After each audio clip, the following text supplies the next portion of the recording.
100% আমাৰ কাৰণে বুলি তাত লিখা আছে আৰু আমাৰ কাৰণে আৰু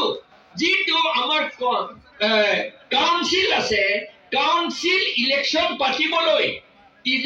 পাতিবলৈ কাৰণে ভোটাৰ লিষ্ট বনাবলৈ সেইটো আমি নিজে বনাব লাগে বুলি তাত লিখা আছে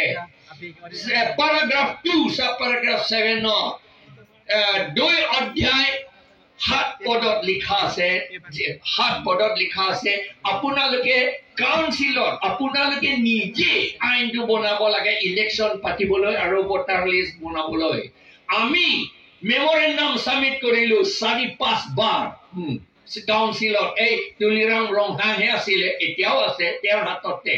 তেওঁ ভয়তে তেওঁ কাক ভয় কৰিছে তেওঁ ভয় কৰিছে এই ট্ৰাইবেল যিবিলাকে ট্ৰাইবেল নহয় বংগ সেনাসকলক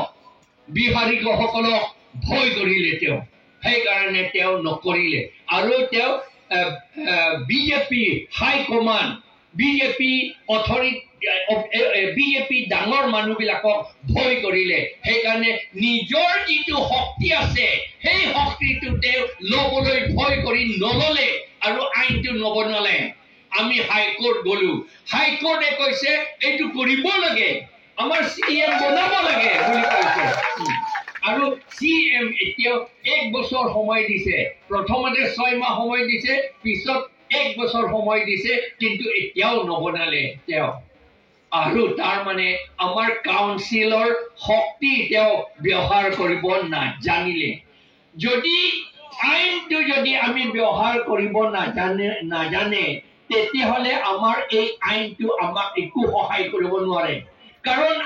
আইনটো কিবা এটা জন্তু নিচিনা নহয় কোনোবা জীয়াই থকা মানুহ নিচিনা নহয় এই বোলে মোৰ সেকশনটো লোৱা নাই থুক মাৰিব এইটো নহয় কেতিয়াও এইটো আমিহে এই আইনটো ল'ব লাগিব আমাৰ হাতত লৈ ল'ব লাগিব কিন্তু তেওঁলোকে মাৰিব নোৱাৰিলে কৰিব নোৱাৰিলে সেইকাৰণে আমাৰ টকা যিমান আছে গুচি গ'ল এতিয়া আৰু এতিয়া এই আমাৰ ট্ৰাইবেল সকলৰ মাজতে বাৰে বাৰে আমাক কাজিয়া লগাইছে কুকি সকলৰ লগত গাৰোসকলৰটো 1964তে গাৰোসকলৰ লগত খুব কাজিয়া হৈছিল বহুত মৰিলে